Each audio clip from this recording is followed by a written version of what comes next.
back, boys and girls, to another episode of Kayfabe Comparisons.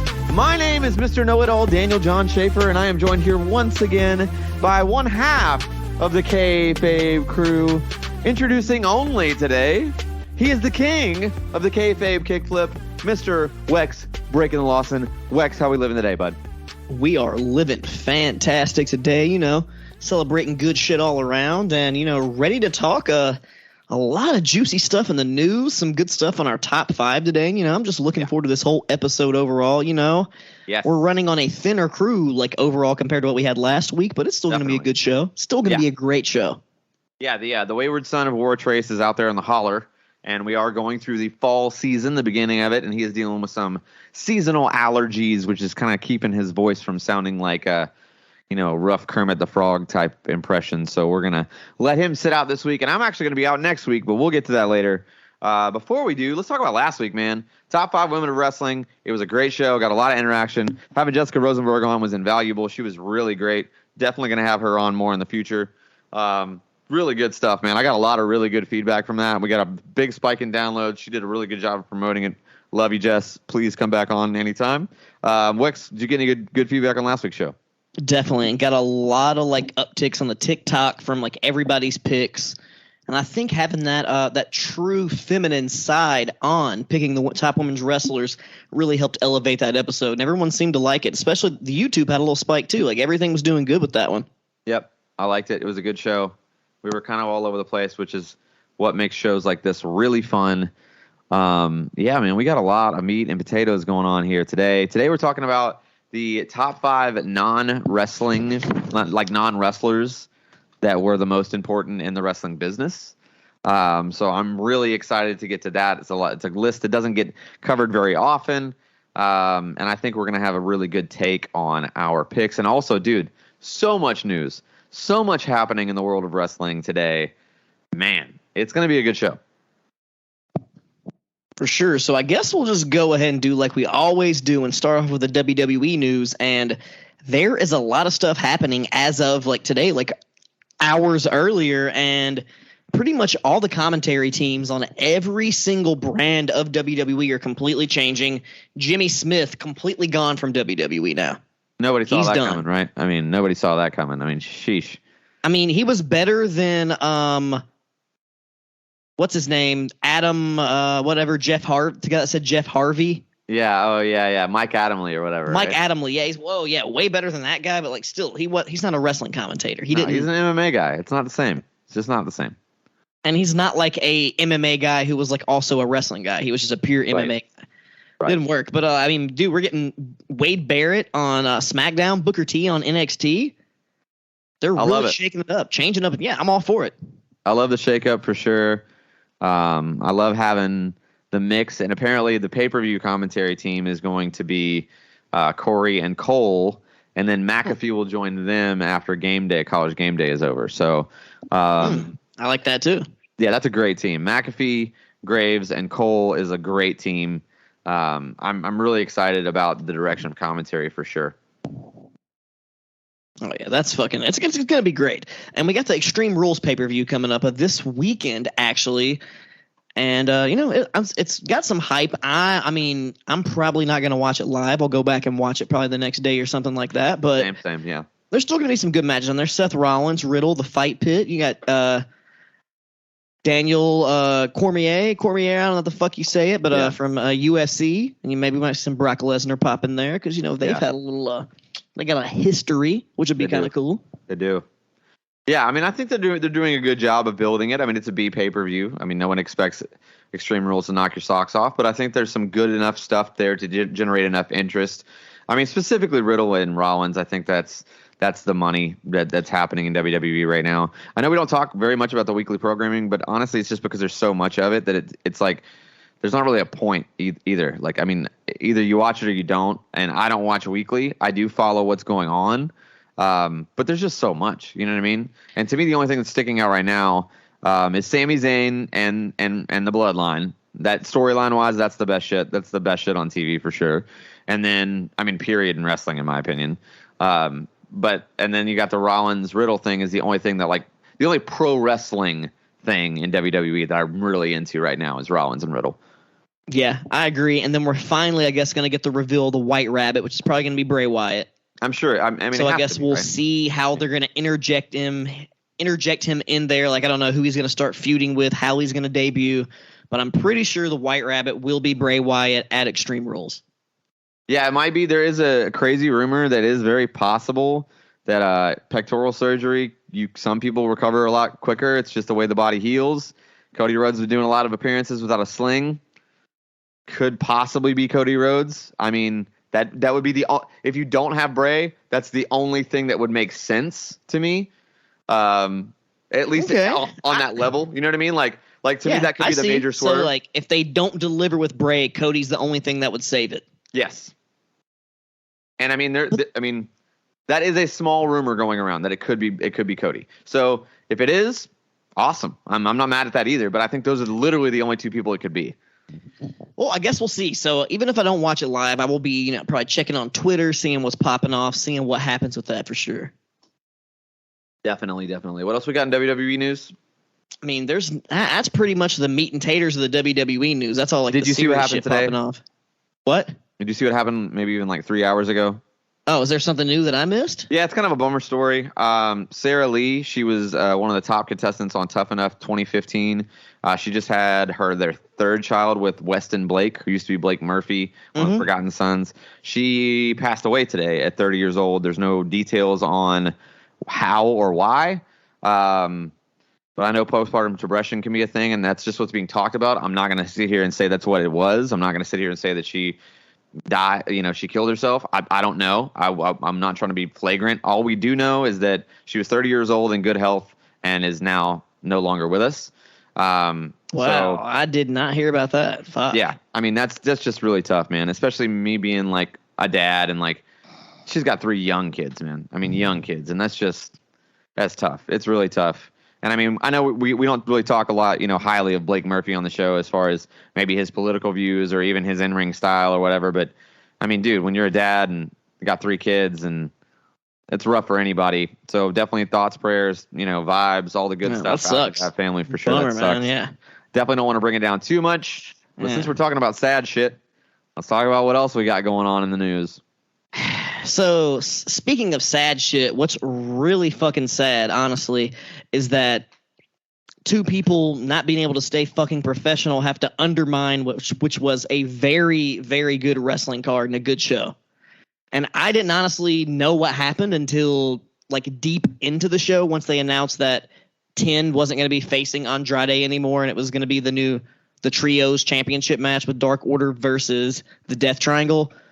So I looked up and I was like, what the hell's going on? And supposedly all that Twitter heat and beef that was going on the other day, like I guess they ended up coming to some altercation backstage. And, originally the reports were coming out saying that Sammy Guevara started the fight, but why would he still get to wrestle and then Andrade gets sent home?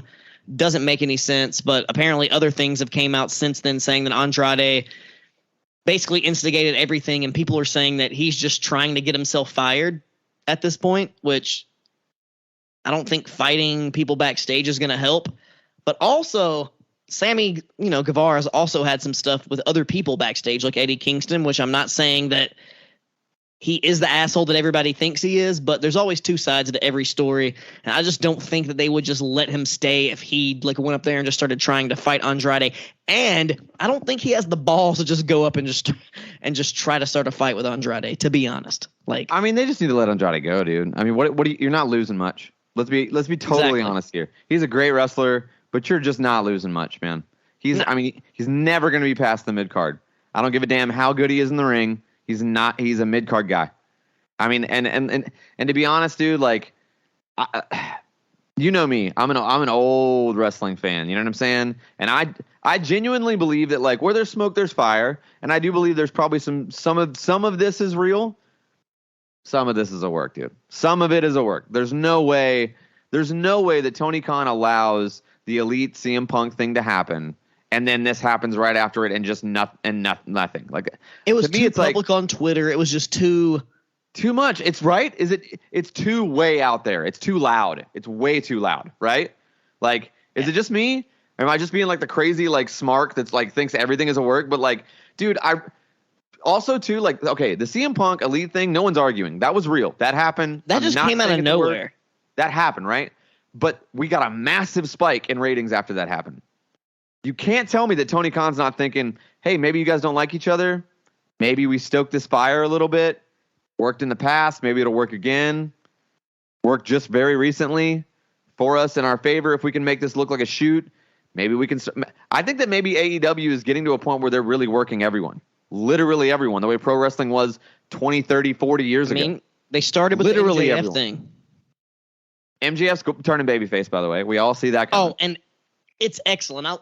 Dude. Oh, it's people, so good. I love, people like booing that he's like, teasing him doing something like good, but that's great. I love the extra layer to the character. I think the reason why is they weren't sure what was going to happen after the CM Punk Elite thing, and the plan all along was to have CM Punk versus MJF for the title, have MJF win, but I think the double term was going to happen at that moment. MJF was going to win, have the babyface celebration, CM Punk just cuts him off. It's super easy, and boom, massive heat.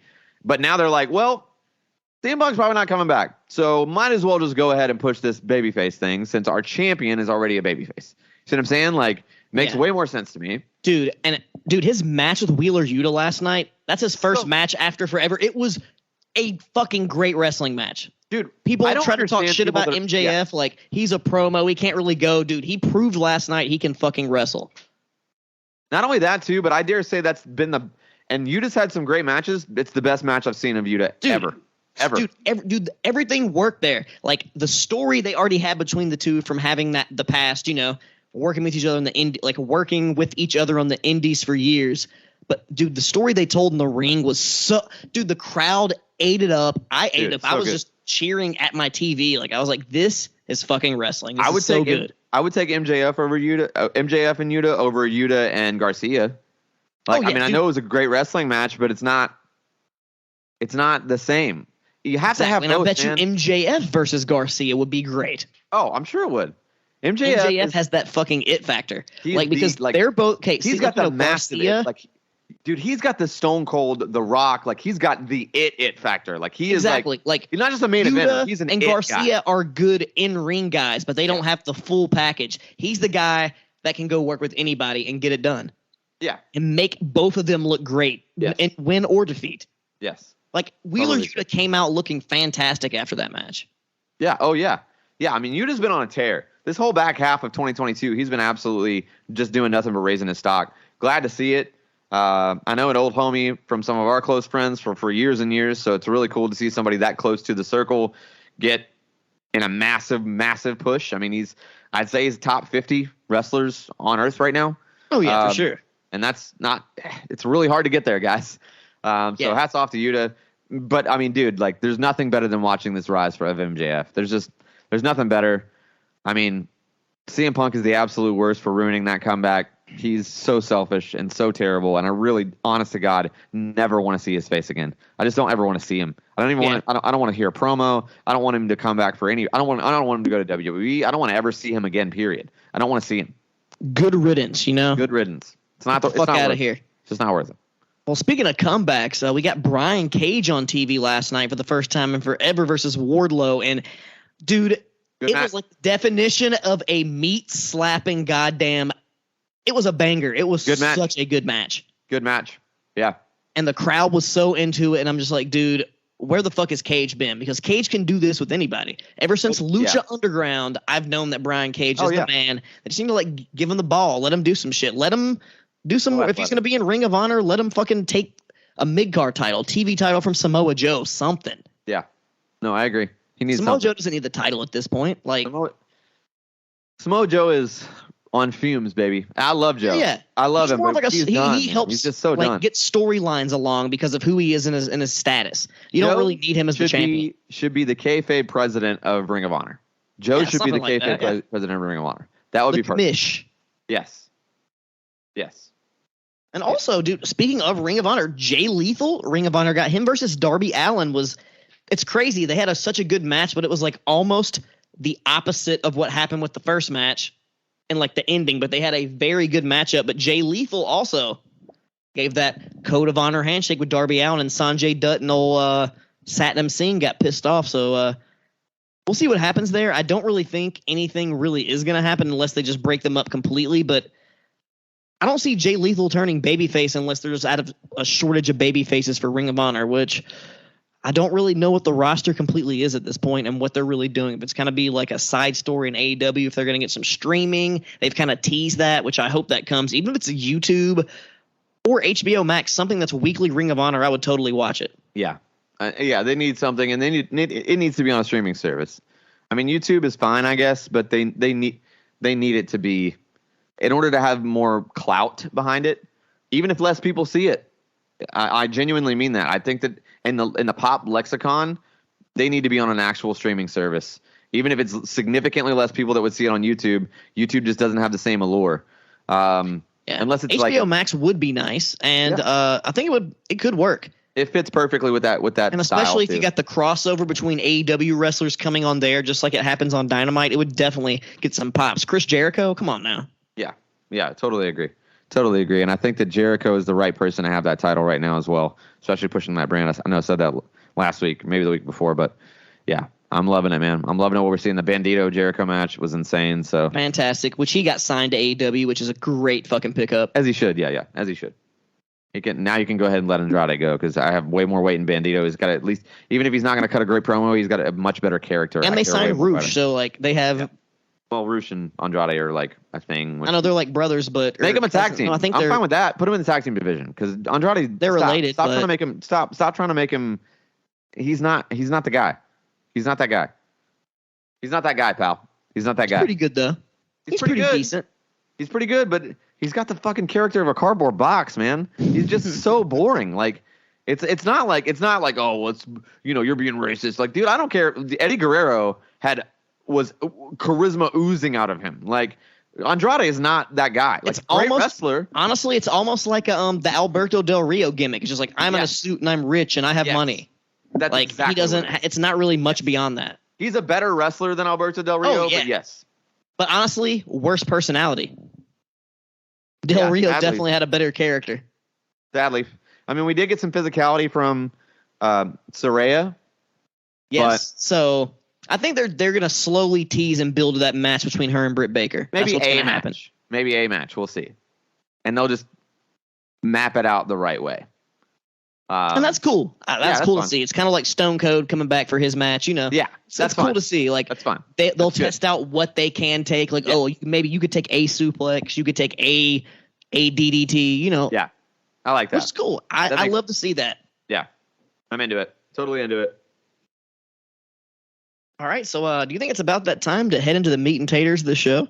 Yeah, let's get into it, man. Let's get into it. We're talking about the top 5 most influential, most important non-wrestlers in the wrestling business, right? So let's go ahead and have you kick us off here, Wex, man. What you got for me? We're number 5. All right. Starting off with me at number 5 is the classic best referee you can probably think of in your entire life, and that is your boy, merch bootleg stealer seller himself, Earl Hebner. I like that. That's good. I didn't even think about referees, but I like that a lot. That's really good. And I mean, you can talk about many things, but he's just so iconic. Like some of the best matches throughout WWF history, and then a few here and there in TNA and other places. But I mean, he's the classic ref of the Attitude Era. He's the Stone Cold ref. Like every iconic Stone Cold match, which of course you could see in the background if you're watching the video version here. Got the big cutout. I mean, I love Stone Cold. So like Earl Hebner, he just has that connection with me. Like when I think of a wrestling referee, I think Earl Hebner immediately. Like that's the first person I think of, and he's just so influential to the business. Even though him and his brother Dave, like I said, did the whole bootleg merch shit. Like, but he's like that first referee that really had character, that really played a part in the match. If that makes any sense. No, it makes total sense. Like he's the first iconic referee, because like before him, I mean, what he had Jack Doan. I mean, shit, I don't know. No, I mean, they're both pretty old. They're probably around the same age, but Earl Hebner's just that guy. Yeah, Earl Hebner is the guy that gave referees in general a name. Like people cared more about the name of who the referee was after Earl Hebner. You know what I mean? Like Earl was like the first one to be like, everyone knew what his name was. Yeah, I mean, we would not give a fuck about Mike Chioda if it wasn't for Earl Hebner. You would never know who Mike Chioda was without Earl Hebner. You see what I'm saying? You would never know like who Baby Nate. His name is it's escaping me right now, which is a terrible example. Fuck. You wouldn't know any of these classic refs. Why are we blanking on this? I don't know what his name is right now. I would argue I know probably the second what about most Rudy famous Charles referee. from TNA? Rudy Charles, yeah. Dan Engler, who also on WWE for sure. God, who am I thinking of? Tim White, remember him? No, yeah, Tim White for sure. He had those hilarious suicide skits. I feel like people are listening to this podcast and like screaming the name of this referee, the blonde guy, the guy with the classic slide in, like Lil Nate. That's all I can think of right now. Oh man, this is killing me. I gotta Google it. That's so sad that I'm literally having to go to Google for this. We're terrible. We even like do trivia, and I can't think of this dude. Charles Robinson. I knew it was Charles something. God damn it, Charles Robinson. I didn't even get to Google it, but it came to my head finally. Jesus Christ, man. Lil Nate. Yeah. Anyway, yeah, I agree, man. I think that's a solid number 5. The first referee to kind of have his own personality. Earl Hebner's solid. Number 5 might be a little too low. This dude's probably going to be on your list too, but it's just very young still, very fresh, and shit's really turbulent right now. But my number 5 is Tony Khan. Oh, okay. I think that he, I know he's only been, it's fresh and it hasn't been around too long, but I mean, in 15 years or more, almost 20, I'd say in about 20 years, let's say 15. In about 15 years, I don't think anybody has had a bigger impact on wrestling that hasn't been a wrestler than Tony Khan. I mean, obviously within the past 5 years being the main thing, but I mean, you got to give the devil his due. I mean, it's really hard to be in that WCW position. TNA got there for a little while, but didn't stay there very long, and it quickly went down to like just a kind of the high end indies and wasn't even necessarily a second brand. It was just a different thing altogether. And I think, but AEW is still, at least right now, they're still a number 2, and they came out swinging at number 2. If they keep doing these shenanigans, they're going to relegate themselves to TNA status at some point if they keep doing the bullshit. But, we'll see. Hopefully it stays well. But right now, I think Tony Khan is fair to land as the bottom of the list, number 5, most influential people for sure. Hey, I don't disagree with that. He was actually one of my honorable mentions. He didn't quite crack top 5 for me, but I totally agree with that. Like, there's nobody, like you said, with non-wrestler in the past 15 years, promoter period-wise, that's done what he's done, which is crazy, and right. I love it. Even though some people think he's crazy, which he is crazy, but I love that maniacal, kind of thing he has going on. It's great. I don't know if he's on coke or if he's just naturally revved up for fucking wrestling, which I think when the time is right, both. I hope that he does actually do an on-screen thing. If it crashes and burns, it crashes and burns, but I don't think it's really going to crash and burn because they just have too many great wrestlers that people want to see. Yeah, that's true. And I don't mean crash and burn, but that's the thing too. Like we all talk about TNA like it was like secondary for a long time, but I mean from 2002 to like 2010, a solid like 8 years, they were the number 2 brand, and then they fell off. You know what I mean? Like, but they did really well for like almost a decade. Like we're not even 5 years deep with AEW yet, and the wheels are already starting to get a little wonky. I'm not saying they're falling off, but they're getting loose. Like, but I feel like they're a way higher level up, or it's going to get bad. Even at all. Yeah, he definitely needs to tighten that shit up one way or the other. But either way, deserve to be number 5. Where are you at number 4? Coming in at number 4, I don't know if this guy would even make your list if you even thought about him, but he is very, very influential to wrestling, and we've mentioned him many times before, and that's David Sahadi. Okay. Who is the video producer for the WWE from the Attitude Era up until the angle that made him quit was the Katie Vick angle. Yep. Like, that's noted. He was like, that's fucking ridiculous. Fuck this shit. I'm out. But before that, literally every awesome video package for every pay-per-view that you can think of, like through the Attitude Era, the classic WrestleMania X7, the My Way, the Limp Bizkit, one of the all-time classics. That one WrestleMania promo that he had with like all the classic managers that Vince McMahon cried when he watched. Yeah. Like just my childhood of like wrestling growing up, like those video packages were just so good and influential and just fantastic. No one's really been able to top what he's done since. And he still works for Impact till this day. David Sahadi, dude, #1 video production guy ever in pro wrestling. Yeah, I don't doubt that. I mean, video package guy for sure, no doubt about that. I mean, he's another guy I didn't think of, but that's totally right. I mean, his impact is, no pun intended, like felt for years and years and years. I literally am, I know I've said this a couple times on the show, but I've been watching since our SummerSlam episode 97 on. Well, I'm into 98 now, and I'm watching February 2nd, 98, I believe. If you get a chance, like this, I know we haven't done this in a while. That's show of the week. Go watch it. Stone Cold confronts DX, tells Shawn Michaels that he wants his ass, even if Tyson's in the way or not. It's great. It's also it's also the episode where the New Age Outlaws push the dumpster off the stage with Cactus Jack and Chainsaw Charlie in it.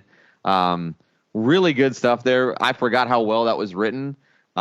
Really, really, really good. And there's a moment in the back after when JR is kind of like interviewing the New Age Outlaws, and they kind of feel a little bit bad, like, oh no, did we go too far? And DX comes to them, and they're like, no, chin up, like, you need to rock the boat, like get ratings, like, like it's all about you, be selfish, blah blah blah blah blah. And it's like, damn, like the long term storylines back then were just so much better written. Like, Jesus, like it would be 6 more months before the New Age Outlaws become in DX. Like that would, if it was now, that would happen maybe a week before they joined. You know what I mean? Yeah, like maybe they like to blow their load too early these days. Yeah, it's just too, like, we real wrestling fans want longevity. We like good TV shows too, by the way. We like those, and most of those have like actual series continuity where like you have long storylines throughout a whole fucking season. Like, yes, we can have these quick angles too, but they can play off each other. You don't have to forget about the long-term stuff. And also, we don't have to have a payoff at every single pay-per-view. Like, they should keep going. Like, some of these angles should keep going. Like, that's kind of why I like how AEW doesn't have a pay-per-view every month, and they've been the best at doing long-term storytelling and wrestling in a long time. Yeah, that's true. Although I do feel overall their stories aren't as good. It's not as good as some of those classic ones, but I mean, they're the closest we've got. Yes, that's true. That's true. So, all right, who's yours? My number 4 is I think that he is probably, if you think about the second in command, the guy that handled took a lot of the bullshit, and also like never got a whole lot of praise, but is also kind of old and crotchety about it now. He's arguably the voice, he's the voice of our childhood. He's the voice of wrestling. It's JR. But behind the scenes, like, that dude is, and he'll brag about all of it, but he signed pretty much every legend that we all know of our childhood outside of Shawn Michaels. Like, literally outside of Shawn. That's pretty much it. I don't know if he signed Triple H. It may have been Bruce Pritchard that signed Triple H. Maybe Stone Cold too.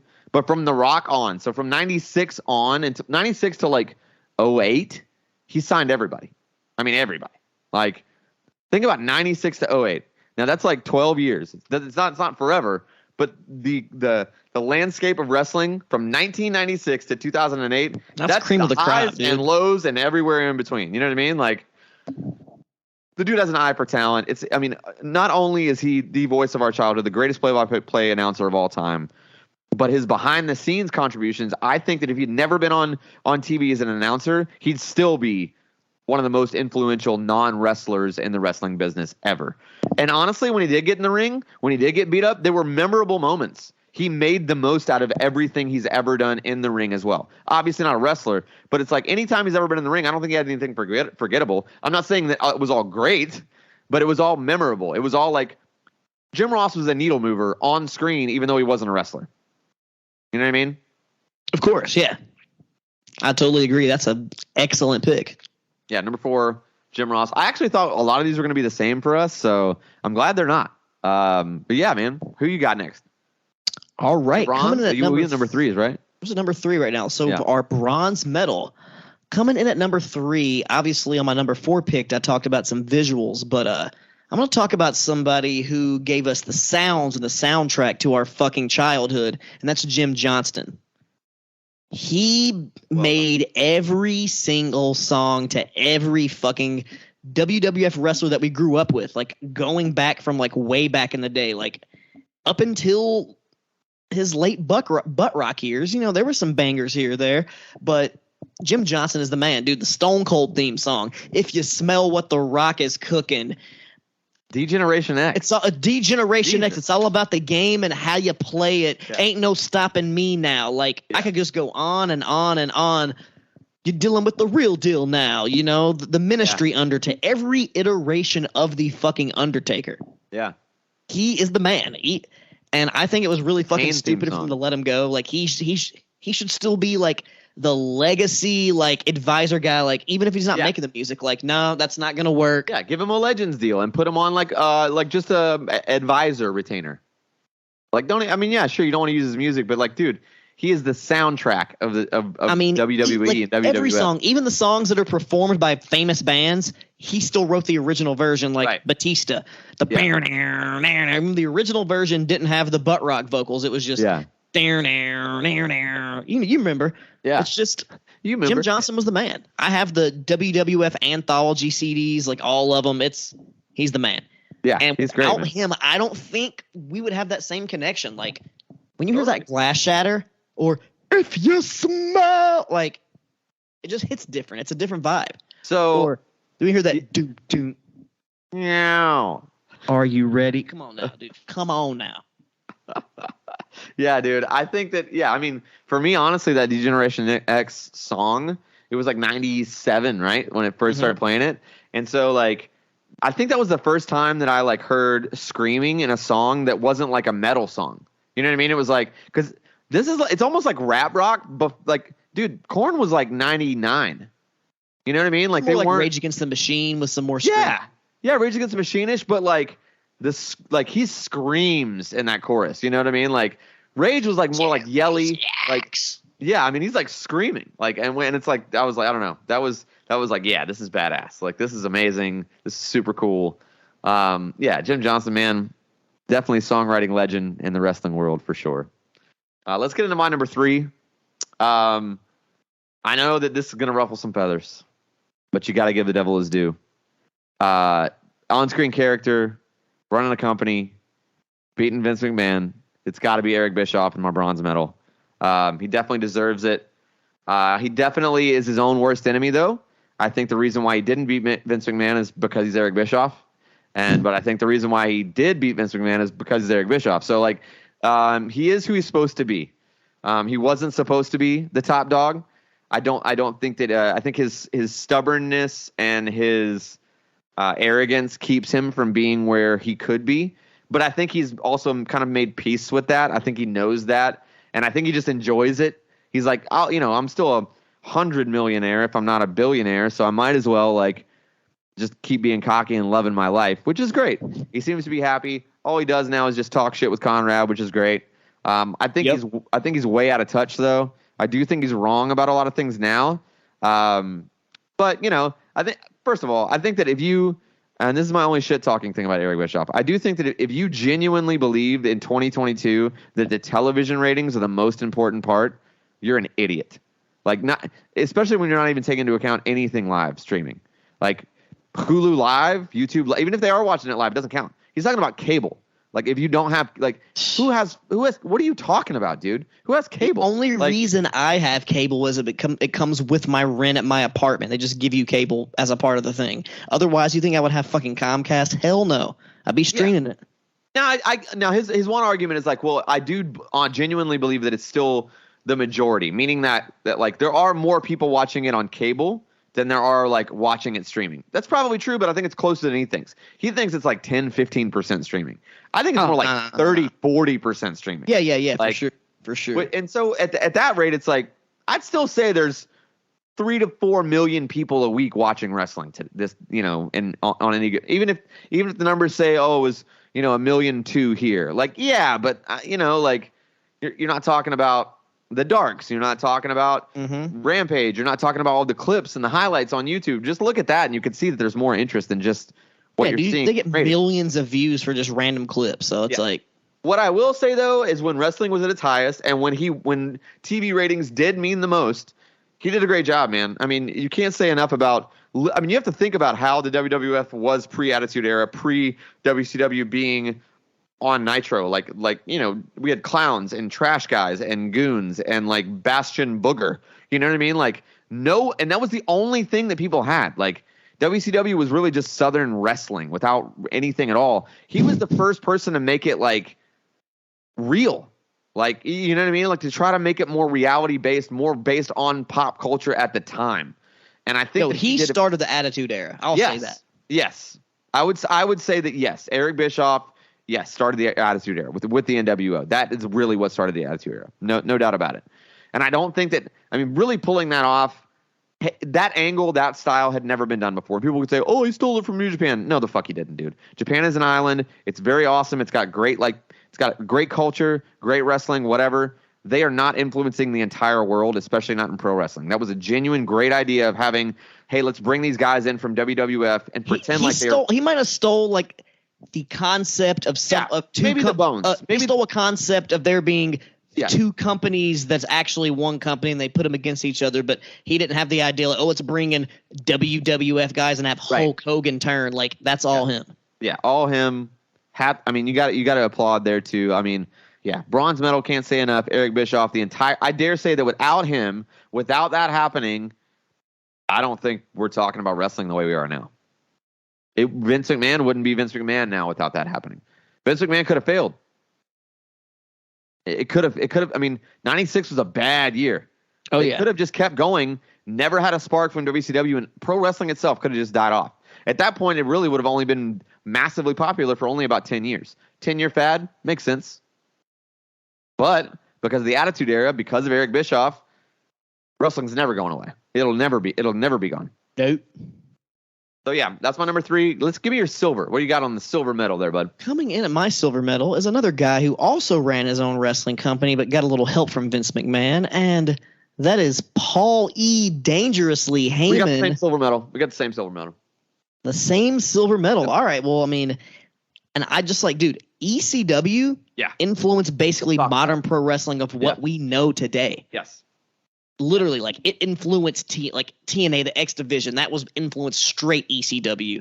Everything we know, like even like I wouldn't say purely deathmatch wrestling in America, but dude, ECW definitely sparked the interest of some of that. Like they might have watched some guy and be like, "Oh, I'm gonna go back and watch these Japan tapes," and then a lot of those ECW guys are just it's so much stuff. Like the Jerry Lynn's, the RVDs, like they are the dudes who basically influence that modern style that we see today. Yeah. And if it wasn't for Paul Heyman, and then not even to mention what he's still doing in modern pro wrestling today, dude, he's that guy. He's the dude. Yeah. I mean, listen, an argument can be made for a lot of people. Jim Cornette, for Bobby Heenan, for the greatest manager of all time. At this point, the longevity, you can't. It's Paul Heyman. I mean, there's no. There's no question at this point. Yeah, 4 decades, 5 maybe even 5 decades. No, 4 decades. Yeah, still 4 decades. Like he's going into his 5th decade now because he did the 80s, he gets in the 2030s, and I think he will. He doesn't show any signs of slowing down. I mean, I think he's going to have a spot in wrestling for the rest of his life, and he's in his early 50s. He's got a lot to contribute still, and he will, and it's going to be awesome. Arguably one of the most creative minds ever in the history of pro wrestling. I mean, to see what he did with ECW, and if we're being completely fair, when ECW became a trending thing, their roster talent-wise was shit. It was not good. They had a few good wrestlers, but the majority of their show was shit. And he just angled it the right way, wrote it the right way, got those guys behind him. Dude, he got tons of pro wrestlers in the 90s during the height of pro wrestling to work for free or bounce checks because they believed in his creative. That's insane. Yeah. That's insane. Like, dude, yes, easily for better or worse, whether it was manipulative and maybe not all on the up and up, whether it's half bullshit or half true or whatever, doesn't matter. The product happened. We have it now thanks to him. Not saying that he is the most honest and genuine person on earth, but this is wrestling, baby. And in wrestling, number 2 all-time most influential non-wrestler ever, Paul Heyman. All right, so it looks like it's time to go ahead and head into that number 1 spot. And I got a really good feeling we're going to say the same guy. Well, the thing is, my number 1 spot, you already chose. Oh, wow. What? Yeah, you already chose him. There's only 1 here, right? And you chose Jim Ross earlier, and that is my number 1 spot. Even though you talked about all the people that he signed and you really leaned into that side is very cool and all, but like when it comes to pro wrestling, he is the voice of fucking wrestling. When I think of wrestling, I think of Jim Ross. Like any fucking wrestling move you think of, I'm thinking of how Jim Ross calls it. And I know nowadays he's not as good as he used to be, but for me, dude, maybe because I'm like a broadcast nerd and I like that shit too, Jim Ross is the man. And you've already mentioned like The Rock, Stone Cold, all the great people he signed and all the bad people like Maven and other people like that. But Jim Ross, you've already just stated, like, even if he didn't do announcing, his influence on the business is just like it's there. It's the most like important, like one of the most important people in wrestling. Like, yeah. So much, and even his influence even felt beyond wrestling because some of the people like The Rock and other people that he influenced. And yeah, Jim Ross is great, even though he's a kind of a crazy old man these days. He's earned his stripes. He's earned his stripes. When I think of wrestling, and the first like non-wrestling thing I think of is the commentators calling it's a stunner, Stone Cold. Like, his passion is what fueled me, and I was like, yeah, Stone Cold. Like, dude. Jim Ross, baby, number 1 for me. Well, I think there's only one clear number 1 here to me. I love Jim Ross. Obviously, he made my list. It's a great choice. But again, people can call me a bootlicker or whatever the fuck they want to say, but like, it's got to be Vince McMahon, dude. It's got to be number 1. Like, number 1 overall has to be Vince McMahon. It has to be. He wrestled too much for me to do it. He wrestled too much for me to choose him. He wrestled too much. He was a multi-time world champion. That I can't in good faith choose Vince McMahon. I get you though. I think taking that out of consideration, it's a great pick. Yes, to me it's the only pick. I thought for sure. I thought we were going to count down and say it at the same time. Vince McMahon Sr.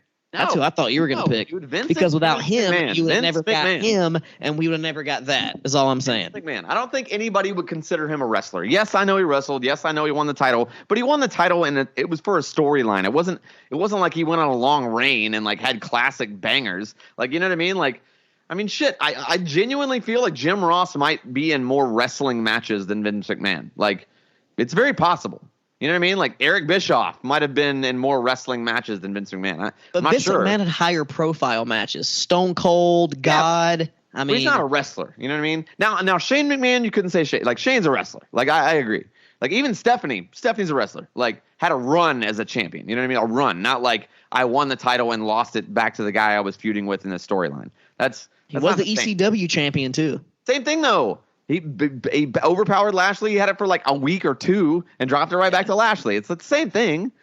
I mean, I'm not saying your pick is a bad pick. I just didn't choose him because I feel like he's wrestled too much for me. But he's still a great, fantastic pick. It's Vince McMahon. Vince McMahon.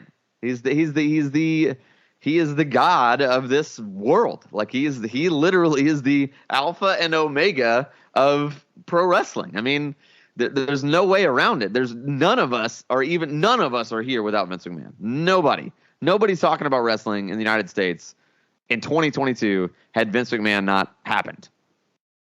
That's true. I mean, we never know what could have happened, but most likely, yes, you're 100% right. But without Jim Ross on his side, helping him evaluate that talent is all I'm saying. But I get totally. I agree. I feel you, dog. It was a great list, man. I think we both did a really good job. A lot of different picks. Do you got any really good honorable mentions? Since I know I already said Tony Khan. Who do you got? Jim Cornette's my honorable mention. Smoky Mountain Wrestling is really underrated. I actually think that Smoky Mountain Wrestling, and it's all on Peacock, like literally all of them are on Peacock. Watch it. Watch the whole thing. I think it's only like maybe 8 months worth of TVs, but dude, that's better than ECW. bar none. Like some people are like, oh, Smoky Mountain, you mean that redneck? Dude, it was a good wrestling show. Like it was really good wrestling. It was better than UWF or Global or any of those other like older. It's better than AWA to me. That's and they had Dirty White Boy. Yes, yeah, they had everybody. I mean, the Unabomber. Yeah, I agree. Cornette's definitely on one of my honorable mentions, and also Mean Gene Okerlund.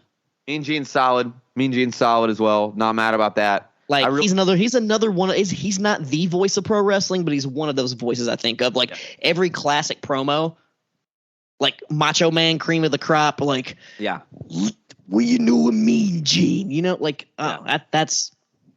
Or when Hogan says it, you know, it's just it invokes that classic, and then all those and the Mean Gene hotlines, just classic fucking shit right there. Yeah, and then you got the borderline guys, right? Like to where it's like they were wrestlers, but they're known more for their backstage stuff, like Pat Patterson to me is like Heenan. Yeah, he was first Intercontinental Champion, massive, amazing pro wrestling run. So he can't make the list because it'd be disrespectful to put him on that list because he was such an amazing wrestler.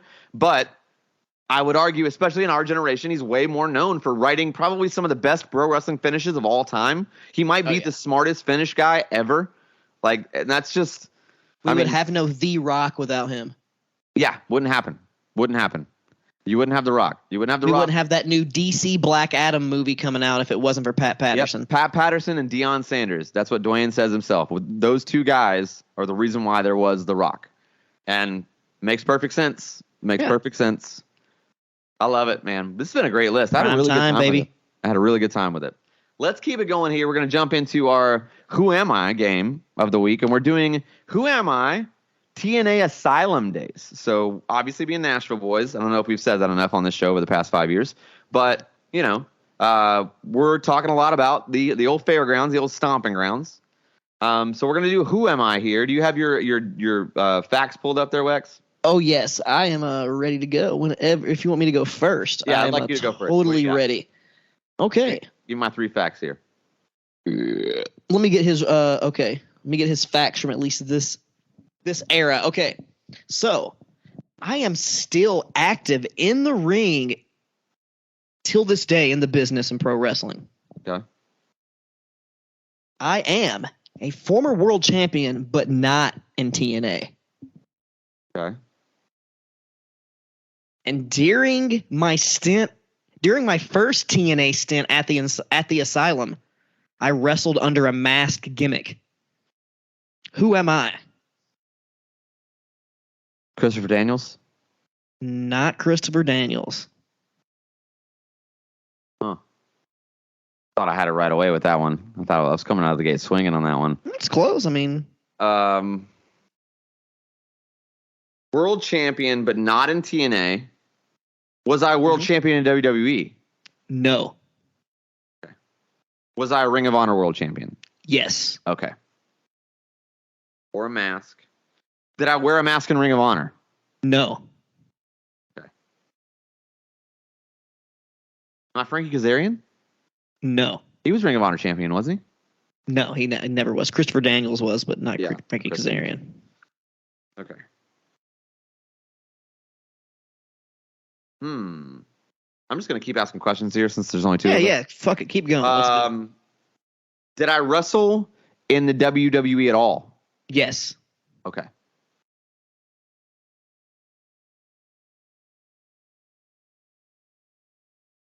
Did I wear a mask in WWE? No. Only ever wore a mask at TNA at the Asylum. Wow. Okay. Was I in a tag team in the WWE? Yes. Ring of Honor World Champion. Jesus. Or a mask. And I'm not Chris Daniels. I just keep coming back to Chris Daniels, and you keep saying no, obviously. But you said he was in a tag team in the WWE, so that should help you. Yeah. I don't even know why I asked that, because now I don't have any leads. I don't know who it could have been. It was a Ring of Honor champion, wrestled in a tag team in WWE, yes, wore a mask in the Asylum. Mm-hmm.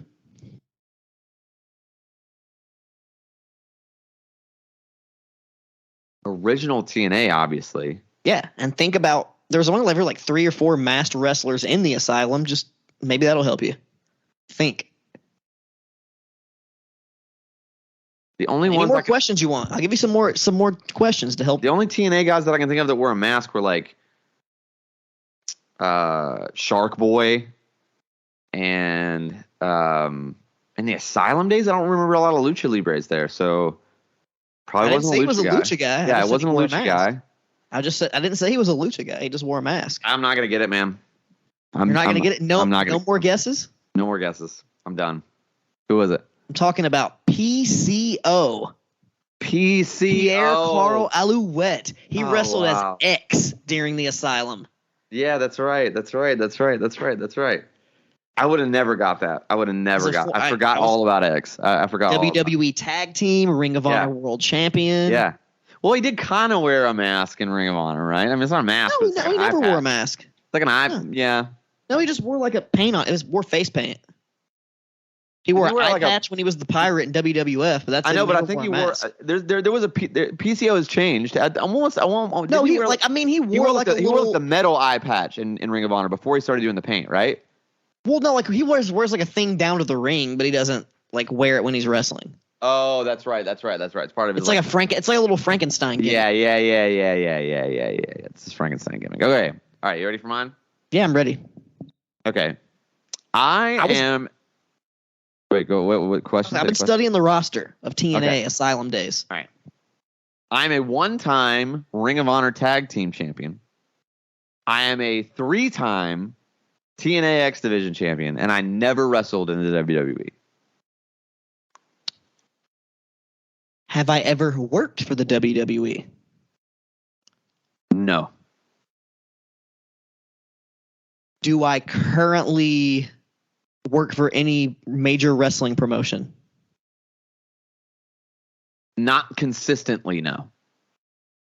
Not consistently. I make appearances. Okay, you make appearances. And I do still wrestle from time to time, but not full time. Okay, so semi-active. Semi-active, yes. Okay. So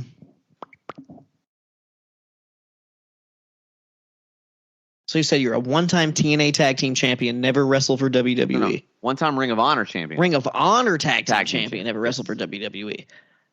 Am I Sanjay Dutt? No.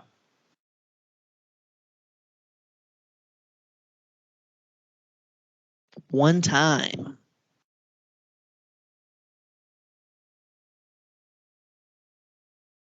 I am a one-time Ring of Honor Tag Team Champion with AJ Styles. With AJ Styles. Fuck.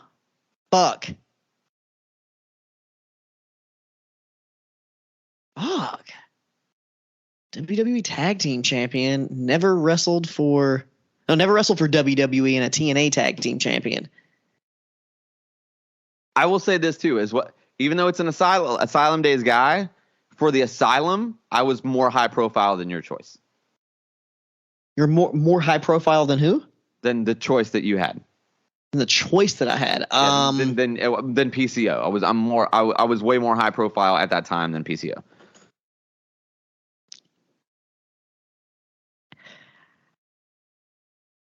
Am I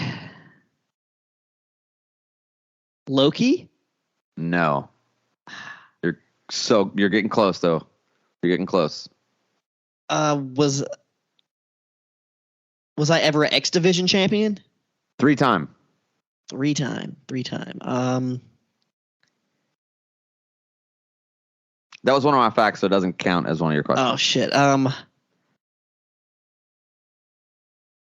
Did I wrestle for New Japan? I think so. I'm not 100% sure.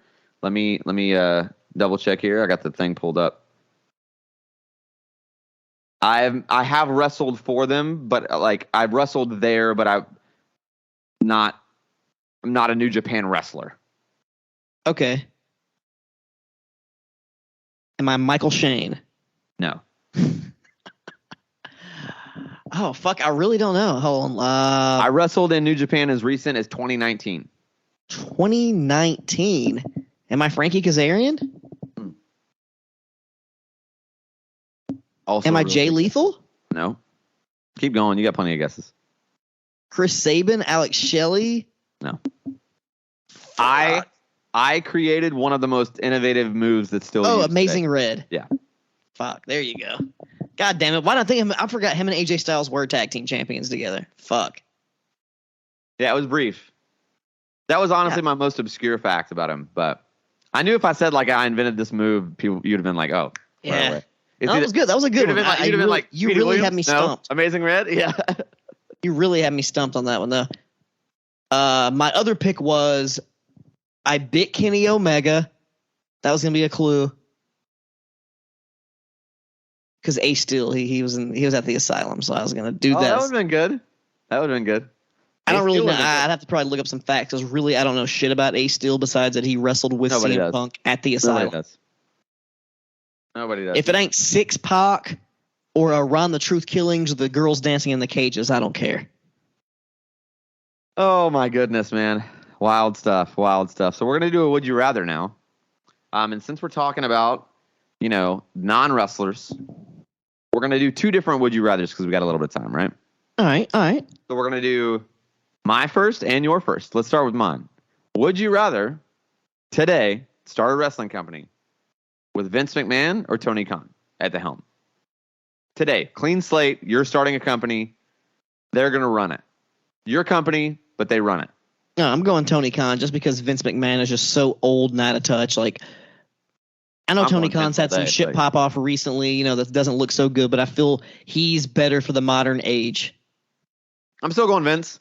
I think that he literally wrote himself into a shitty corner for years and years, and there was no way out. I think if he had a clean slate, he would never do that, but I think if he had a clean slate, he'd be great. I really do. Even now. I don't know. I think he's just a little bit past his prime. All right. 10 years ago, McMahon, maybe, but not, how about not this? McMahon. Again, you're starting a company. They're going to run it. But you're running it. You got the funds. You get to say yay or nay. You get final say, but they're essentially head of creative, right? Vince McMahon or Paul Heyman? As creative, Paul Heyman, dude. Paul Heyman's the creative guy. I would go Paul Heyman on this one too. Yeah, he's the wrestling genius. Paul Heyman, yes. Tony Khan, financial not so good, but wrestling, yes. Yes, right. So if I'm running the money, and he's just writing the stuff, I'd pick Paul Heyman. All right, and my third one is also a Paul. It's Big Papa Paul. Would you rather have Vince McMahon or Triple H right now today? The game, baby, 100%, dude. Triple H all day. I'm so excited for WWE right now, man. I'm just so excited. He learned the best stuff from Vince McMahon, but has his own shit. By 2020, mark my words here. I'm going to say this now as I'm making a bold prediction. By 2025, WWE will be far and away the best thing on television. It will be the best pro wrestling. You'll have the best angles. You'll have the best wrestlers. It will be the best. It will be the best. By 2025, it will be the best thing. AEW might still be going strong. With Paul at the helm, especially the way things are going, AEW's never beaten WWE. It's never going to happen. Not with Paul at helm. I don't expect them to because, honestly, I still, even though people say they're like a competitor, they're still like a solid alternative. Solid alternative. Yeah. Because I'm like, WWE, I still keep up with it here or there, but like, I'm more invested in AEW. And I feel like there's enough like these hardcore fans just like me who are going to watch it no matter what. Like because you're invested in with the people who are there. Yeah. Fully agree. It's good stuff, man. All right. So let's do another, Would You Rather? And we'll do it with Jim Ross. Okay. So we'll do the same kind of thing, right? Okay. Would you rather have today Jim Ross or Pat McAfee?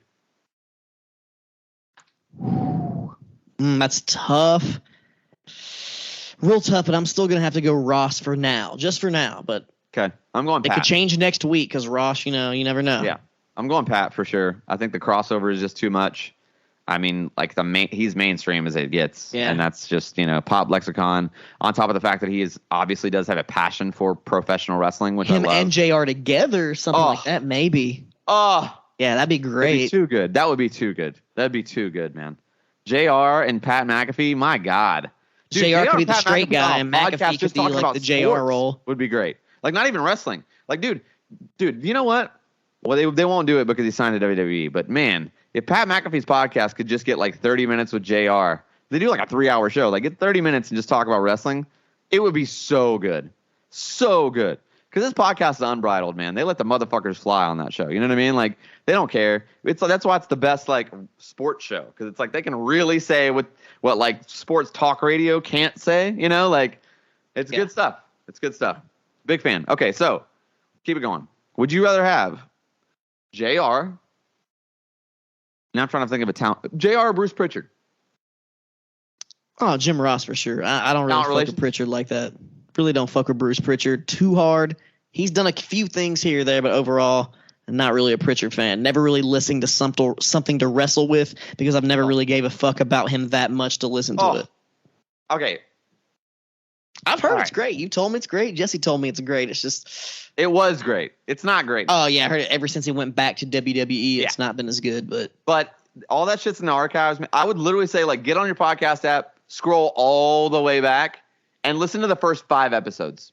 And if you don't love it, then you're not going to love it. But, dude, that shit was... This podcast would probably not be happening without something to wrestle with. I probably wouldn't have gotten so enveloped in the podcast world of pro wrestling without that show. So, yeah. I mean, I think you're right. I would probably still pick JR over Bruce as well. But, yeah. So, let's keep it going. One more here. Okay. Would you rather have JR or Triple H? This is another one that we used before. I'll go with Triple H on this one. See, that one's tough, man. That one's really tough, because I feel like Triple H might have a better creative side to him. But again, too, like, I'm not saying in WWE, like, Triple H also has the WWE way. He's got the WWE machine behind him, all the money, right? So if it was just a brand new company that I'm starting, a guy that I think could wear more hats right off the bat, it might be JR. You know what I mean? As far as talent relation, maybe I'm wrong. But it might be JR. But my heart would probably still pick Triple H, honestly. I feel like he just has, like I said, just when I talked about Tony Khan earlier, that more modern connection. Yeah, totally. And again, too, like, I know I said something about talent relations, and I'm a total asshole, because he definitely ran NXT for the height of NXT being amazing. And the reason why we're all got back into wrestling, I believe, was pretty much the Bullet Club in New Japan and NXT in 2015, 2016. So, yeah, you're right. Triple H is the guy, no doubt. No doubt, man. That's going to be it. Guess what? Next week, I'm out. I am not going to be here. I am taking my children to Disney World. I can't say it too loud because they don't know. We're just going to literally put them in a car, and like my wife Chloe was like, hey, you know, like, we're just going to like wake up and tell them in the car. And that was kind of the plan. But then I was like, you know what? We have 2 little kids. It's a long drive down. At some point, they're going to get shitty. Like, they're going to be like, I want to get out. When are we going to be there? I don't want to be there. When they get mad, when they just get rough, and it's like you got to do something to like keep them settled.